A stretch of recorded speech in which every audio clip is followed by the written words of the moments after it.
లక్ష్మణ మొన్ననే అయిండు, శుభాకాంక్షలు వారికి. మా సీనన్న కూడా కావాలని కోరుకుంటున్నా అధ్యక్ష. భవిష్యత్తులో వారు ముఖ్యమంత్రి కూడా కావాలని కూడా నేను కోరుకుంటా ఉన్నా అధ్యక్ష. అధ్యక్ష నేను కాంగ్రెస్ ప్రభుత్వాన్ని సూటిగా అడుగుతా ఉన్నా అధ్యక్ష. పార్లమెంట్ లో చేయాల్సిన చట్టాన్ని ఇక్కడ చేస్తే ఎట్లా మీరు లాభం చేస్తారు, ఎట్లా బీసీలకు న్యాయం చేస్తారు, సమాధానం చెప్పండి. నెంబర్ 1. రెండోది, మీరే 5 గొంతుకులతో మాట్లాడుతున్నారు, 5 నాలుకలతో మాట్లాడుతున్నారు.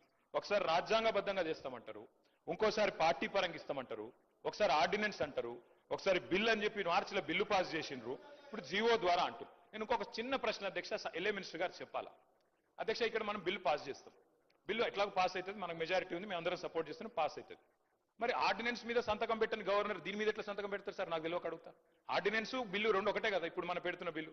ఆర్డినెన్స్ మీద సంతకం పెట్టలే గవర్నర్ గారు, మరి బిల్లు మీద ఎట్లా పెడతారని మీరు అనుకుంటున్నారు? ఏ రకంగా మరి సెప్టెంబర్ 30 లోపల ఎన్నికలు ఎట్లా పూర్తి చేస్తారు, రిజర్వేషన్లు ఎట్లా ఇస్తారు, గవర్నర్ సంతకం ఎట్లా పెట్టిస్తారు, ఆయన చేయమని బలవంతంగా పెట్టుకొని సంతకం పెట్టిస్తారా, ఏం చేస్తారు, ఎట్లా చేస్తారు? దయచేసి ప్రభుత్వం చెప్పాలా. ఆర్డినెన్స్ మీరే పంపుతారు కేబినెట్ నుంచి, ఆయన చేయకపోయే అభ్యంతరం మీకు చెప్పే, దానికి మీరేమైనా సమాధానం చెప్పినారా తెలియదు. మళ్ళీ ఈ రోజు బిల్లు అంటున్నారు. ఎవరిని మోసం చేయడానికి, ఎందుకు మోసం చేయడానికి?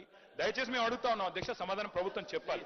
సార్ చాలా వారికి కూడా అన్ని అంశాలు తెలుసు, కానీ ఈరోజు ఆర్డినెన్స్ సంబంధించి ఎప్పుడైనా సెషన్ లేనప్పుడు బిల్లు తీసుకురాని సందర్భాలను పురస్కరించుకొని ఆర్డినెన్స్ తీసుకొస్తాం.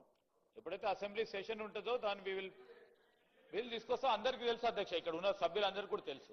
ఇప్పుడు నడుస్తూ ఉంది బిల్లుకు సంబంధించి మేము చేస్తా ఉన్న పోరాటం. వారు పైన మాట్లాడుతూ ఉన్నారు, కానీ మా పోరాటంలో వచ్చి పాల్గొనలేదు. ఎప్పుడు మేము పిలిచినా కానీ ఈరోజు మేము గవర్నర్ గారికి పంపించి మళ్ళొకసారి ప్రస్తావన తీసుకొస్తాం అధ్యక్ష. మనసు మారుతుందని ఆలోచనతోనో పాజిటివ్ దృక్పథంతో పోతా ఉన్నాము. రెండవది, ఈ రోజు కూడా మీరు సుప్రీంకోర్టులో సార్ మీరు ఏనండి, సుప్రీంకోర్టులో గవర్నర్ గారిది, ప్రెసిడెంట్ గారికి సంబంధించి రాష్ట్ర ప్రభుత్వాలకు సంబంధించిన బిల్లులు వారికి సమర్పించినప్పుడు సమయం ఎంత తీసుకోవాలి, దాని సందర్భాన్ని పురస్కరించుకొని మొన్న తమిళనాడు కేసుకు సంబంధించి ఒక సుప్రీంకోర్టు నిర్ణయం తీసుకున్నది. దాని తదుపరి ఈరోజు సుప్రీంకోర్టులో ఆర్గ్యుమెంట్ జరుగుతూ ఉంది డివిజన్ బెంచ్ ముందట. అది అతి త్వరలో డెసిషన్ రాబోతా ఉంది. We are expecting a decision very soon. 9th నాడు కంక్లూజ్ అవుతా ఉంది. మేము ఈ విధంగా పాజిటివ్ పోతా ఉంటే ఎప్పుడు నెగిటివ్ ఆలోచన చేసే ఆలోచన ఉండకుండా ఇప్పుడే అక్కడ కూర్చున్నారు, ఇంకా నెగిటివ్ ఆలోచన చేస్తే అక్కడెక్కడ ఉంటారు సార్. దయచేసి మేము చెప్తా ఉన్నాం, ఒక డివిజన్ బెంచ్ ఓ పాజిటివ్ దృక్పథంతో నిర్ణయం వస్తుంది. గవర్నర్ గారు కూడా అదే విధమైన ఆలోచనతోని ఈ రోజు బిల్లు ప్రవేశపెట్టిన తర్వాత మూడ్ ఆఫ్ ద హౌస్ అని ఎందుకు చెప్తా ఉన్నారు ప్రభాకర్ గారు? అనేక సందర్భాల్లో గవర్నర్ గారు మూడ్ ఆఫ్ ద హౌస్ చూడాల్సిందే. అందుకోసమే వీరు ఈ విధంగా మాట్లాడుతూ ఉంటే గవర్నర్ గారిని మళ్ళా ఇంప్రెస్ చేస్తా ఉన్నట్టు, సమ్ నెగిటివ్ కనోటేషన్స్ ఇస్తా ఉన్నట్టు కనబడతా ఉన్న సందర్భాన్ని కనబడొద్దని పొన్నం ప్రభాకర్ గారు ఇప్పటికే 4 సార్లు చెప్పారు.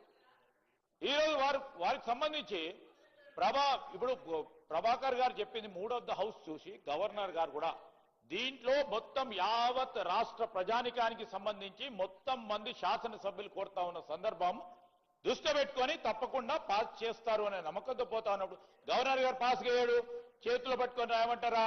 ఆయన ఏం సరి ఆయన నెగిటివ్ కనోటేషన్ తో పోకుండా పాజిటివ్ దృక్పథంతో బలహీన వర్గాలకు మేలు జరగాలనే ఒక కాంక్ష ఉండాలి, ఒక చిత్తశుద్ధి ఉండాలి. మనసులో ఉంటే తప్పకుండా ఇవాళ కాకుండా రేపైతే బాగుండాలి. వాళ్ళకి లేదు. వారు కూడా అన్నారు అధ్యక్ష, బలహీన వర్గాలకు సంబంధించి కేసీఆర్ గారు మాట్లాడింది కాదంటలేదు. ఈరోజు అదేవిధంగా బీసీ సప్లాన్ గురించి 2014లో 2-3 మార్లు మాట్లాడిండ్రు. మేము లేకపోవచ్చు, ఇక్కడ ఉన్న ఇతర గౌరవ సభ్యులు ఉన్నారు, ఇక్కడ బట్టి విక్రమార్క గారు ఉన్నారు. ఈరోజు మేము చెప్తా ఉన్నాం 2014లో బీసీ సప్లాన్ పెడతామని ఇదే శాసనసభలో అదే పార్టీకి సంబంధించిన నాయకులు మాట్లాడటం జరిగింది అధ్యక్ష. ఈరోజు మేము సైంటిఫిక్ గా ఎంపరికల్ డేటాను కలెక్ట్ చేసుకొని మరి పోతా ఉన్న సందర్భాన్ని ఇవాళ కాకుంటే రేపో ఎల్లుండో దాన్ని తప్పకుండా చేసి తీరుతాము. మేము చేసిన ఒక కార్యాచరణ, ఒక ప్రణాళిక, అదేవిధంగా సైంటిఫిక్ ఎంపెరికల్ డేటాను తీసుకెళ్లి ఎవరు ఆపలేరు అధ్యక్ష. దీన్ని 42% చేసి తీరుతాం అధ్యక్ష. సార్ ముఖ్యమంత్రి గారు చాలాసార్లు బయట మాట్లాడుతుంటారు అధ్యక్ష. ఎంతసేపు ఛాయ్ తాగే లోపల అయిపోతాయి, కొన్ని అన్ని నిర్ణయాలు అనుకుంటే అని చెప్తారు అధ్యక్ష. నిజానికి అధ్యక్ష ఇది ఎట్లాంటి సమస్య అంటే మనం ఇక్కడ ఇంకో 10 రోజులు చర్చ చేసినా ఇక్కడ తేలదు తెగదు. ఎందుకంటే అందరం ఒకటే అభిప్రాయంతో ఉన్నాం. తేలాల్సింది ఎక్కడ అధ్యక్ష? రాహుల్ గాంధీ గారు మోడీ గారు ఒక ఛాయ్ తాగి ఇద్దరు డిసైడ్ చేసుకుంటే అర్ధ గంటలు ఒడిచిపోతుంది సార్, బిల్లు పాస్ అయిపోతుంది, రాజ్యాంగ సవరణ జరిగిపోతుంది తప్ప ఇంకోటి ఏం లేదు సార్. కాబట్టి మీరు ఇంకా 10 రోజులు హౌస్ నడిపి 10 రోజులు చర్చ పెట్టినా హాఫ్ అన్ అవర్ అయిపోయింది. మీరు కూడా కొంచెం ఎక్కడ సార్ నన్ను అందరూ మంత్రులే ఇంటర్ప్రిట్ చేస్తుంటే ఎటు చేయాలి సార్? అయిపోయింది 10 నిమిషాల్లో కంక్లూడ్ చేస్తాను సార్.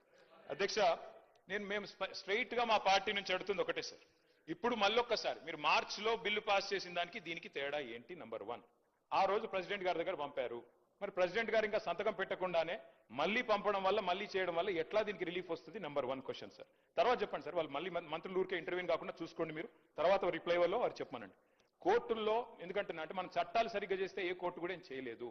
మన చట్టాల్లో లొసుగులు ఉంటేనే కోర్టు అయినా ఇంకోటైనా కాన్స్టిట్యూషన్ కి అనుగుణంగా లేకపోతేనే కోర్టు ఇంటర్వ్యూన్ అవుతుంది తప్ప కోర్టుకు పోవద్దు అనే మాట మాత్రం కరెక్ట్ కాదు. ఎందుకంటే ఎవరైనా సరే కోర్టుకు ఎప్పుడు పోతారు? ప్రభుత్వాలే చట్టాలకు తూట్లు పొడిస్తే, ప్రభుత్వాలే చట్టాలకు మరి లోబడి పనిచేయకపోతే కోర్టుకు పోతారు, జ్యుడిషియల్ రివ్యూ ఉంటది. పోవద్దు అనే మాట తప్పు. డెఫినెట్ గా ప్రజలు ఎవరము కోర్టుకు పోవద్దని అనడం లేదు. మేము ఆ న్యాయస్థానాల పట్ల గౌరవం ఉంది, కానీ మీ మాటలు కోర్టుకు పోవాలే అనే అటువంటి సంకేతాన్ని ఇచ్చే విధంగానే మీరే పోతారు అన్నటువంటి విధంగా సంకేతం ఇచ్చే ప్రయత్నం జరుగుతోంది. ఇంతకంటే మీరు అన్నట్టుగా నరేంద్ర మోడీ గారు, రాహుల్ గాంధీ గారు ప్రధాన ప్రతిపక్షంగా కూర్చుంటే షెడ్యూల్ 9 ప్రకారంగా వస్తుంది. కానీ ఇలా రాజ్యాంగంలో సుప్రీంకోర్టు జోక్యం చేసుకొని తమిళనాడు కోర్టు ప్రభుత్వంకు సంబంధించిన నివేదికల మీద చర్చించింది. నేను ఇవాళ మీ ద్వారా కోరుతా ఉన్నా, గౌరవ పార్టీ పరంగా మాకు సంబంధించిన కొంతమంది మంత్రులు, సిపిఐ నాయకులు కూనంనేని సాంబశివరావు గారు ఎంఐఎం తరఫున, అదేవిధంగా బీజేపీకి సంబంధించి మీరు వర్కింగ్ ప్రెసిడెంట్గా మీరు, మీ బలహీన వర్గాల మంత్రి కమలాకర్ గారు రండి. రేపు గవర్నర్ గారు కలిసి 3వ హౌస్కు సంబంధించి వివరిద్దాం. దీనికి సంబంధించి ముందుకు పోయే ప్రయత్నం చేద్దాం. ఎవరు కూడా ఎవరైనా అటువంటి ప్రయత్నాలు ఆపడానికి ప్రయత్నం చేస్తే అడుగుదాం. ఇది గాక ఏ మార్గం చెప్తారో చెప్పండి, తప్పకుండా దాని ప్రకారం ఉంది. 42% బీసీలకు స్థానిక సంస్థలో వాటా ఇస్తూ ఎన్నికలు నిర్వహించాలనేది మా ప్రభుత్వ ఉద్దేశం. దీనికి సంబంధించి రాజ్యాంగపరమైన అంశాలకు సంబంధించి ఇబ్బందులు ఉన్నటువంటి మాట వాస్తవమే. దాన్ని ఏ విధంగా ఓవర్కమ్ అవుతామో దానికి సంబంధించి అన్ని రకాలుగా ప్రయత్నం జరుగుతున్నది కాబట్టి చేస్తా ఉన్నాం. ఈరోజు ఆర్డినెన్స్ తొలగించడానికి సంబంధించి తొలగించిన తర్వాతనే మేము పెట్టిన 42% సంబంధించి గతంలో మార్చిలో తెచ్చిన తర్వాత గవర్నర్ గారి దగ్గర నుంచి రాష్ట్రపతికి పోయినటువంటి మాట మీకు తెలియదా? తమిళనాడు కోర్టుకు, తమిళనాడు ప్రభుత్వానికి సుప్రీంకోర్టు ఎటువంటి ఊరట ఇచ్చిందో తెలియదా? ఇవన్నీ తెలిసిన తర్వాత కూడా మీరు అట్లా మనం నెగటివ్ గా కోర్టుకు పోవద్దని చెప్తారు. మేము ఎప్పుడు కోర్టుకు పోతాను, కోర్టుల పట్ల అపారమైనటువంటి విశ్వాసం ఉన్నది. కానీ మనం కోర్టుకు పొమ్మని ప్రవోక్ చేసేటువంటి విధానం మంచిది కాదు. దయచేసి నేను మళ్ళీ చెప్తున్నా, టీఆర్ఎస్ పార్టీగా ఎవరో పాత కాంగ్రెస్ నాయకుడు పోయిండని చెప్పి మీరు ఎట్లా చెప్తారో భవిష్యత్తులో అటువంటి కలంకం తెచ్చుకునే చర్చ చేసేటువంటి అవకాశం లేకుండా ఉండండి. ఈరోజు దీనికి సంబంధించి క్షుణ్ణంగా తెలంగాణ వ్యాప్తంగా బలహీన వర్గాలకు సంబంధించి మనం ఢిల్లీలో ధర్నా పెడితే అధ్యక్ష సంబంధం లేకుండా గ్రామీణ ప్రాంతాల నుంచి స్పందన వచ్చినటువంటి పరిస్థితి. ఇలా గ్రామీణ ప్రాంతాల భావోద్వేగాల వ్యాప్తి చర్చ జరుగుతోంది. ఈ చర్చను టీఆర్ఎస్ పార్టీ చేస్తున్నటువంటి కోర్టు ఇతర ప్రస్తావనలని క్షేత్రస్థాయిలో గమనిస్తా ఉన్నారు. దయచేసి పార్టీ స్టాండ్ స్పష్టంగా చెప్పి ఏకాభిప్రాయంగా తీర్మానం తీసుకొని నేను రేపు ఉదయం గవర్నర్ గారు టైం తీసుకుంటాం, మన అభిప్రాయాన్ని వారికి ఎట్లా ప్రధానమంత్రి గారి సమయాన్ని పాయల్ శంకర్ గారో లేకపోతే మహేశ్వర రెడ్డి గారు ఇప్పలేకపోవచ్చు, తప్పకుండా గవర్నర్ గారు విజ్ఞప్తి చేస్తాం, పోయి రిప్రజెంటేషన్ చేద్దాం రమ్మని చెప్పి కోరుతా ఉన్నా. దీనికి సంబంధించి అభిషేకనాలతో ప్రారంభమయ్యే